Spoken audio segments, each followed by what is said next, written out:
Can you talk more specifically about what your administration would do in terms of climate change and global warming? I think the first thing I should do is reestablish in a more serious way the Mayor's Office of Energy, as well as the Office of Transportation, to make sure that there are people in the government who are on a daily basis focused on those particular issues in the first place. Second, with regard to, did you ask about Clinton climate or Kyoto? Kyoto. With regard to the Kyoto protocols, I think that, and I cannot tell you what the city administration is doing at the moment, but certainly I plan to pursue those protocols, and of course, through the Office of Energy, I will get regular updates and be fully informed as to what's going on with our following those protocols. But also, I think, in contrast to some things that have happened in recent years, we should also let the public know what's going on and issue regular reports about our adherence to those protocols so that you, the residents and taxpayers of the city, always know what we're up to. Regular communication will be one of the hallmarks of my administration.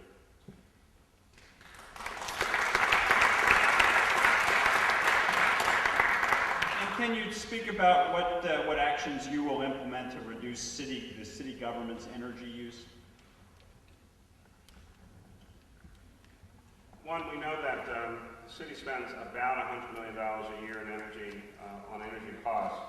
And whether it's relamping the city buildings, whether it is reducing consumption through having all of our city buildings participate in the Lead for Existing Buildings program, as well as all new city buildings automatically being in compliance with LEED standards through our zoning code and all of our building code.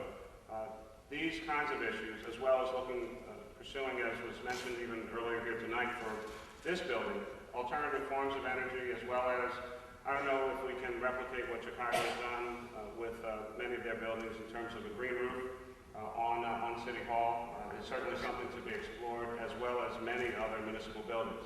Solar energy absolutely should be pursued, not only for the city, but trying to make it more affordable and inform and educate our residents about how to, throughout the city, lower energy costs. Energy costs are consuming a significant portion of residents' income, especially those who are on low and moderate income, in some instances up to $4,000, which could be 35% of their total income. That is driving many people into shutoffs from our two different energy companies.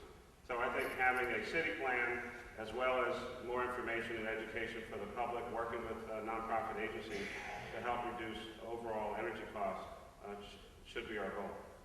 You mentioned an Office of Sustainability. Yeah. Exactly how would that fit in your government, and how would you make the government work around that, I guess? Well, actually, I don't want the government to work around it. that would be the tried and true model. We want the government to work with it.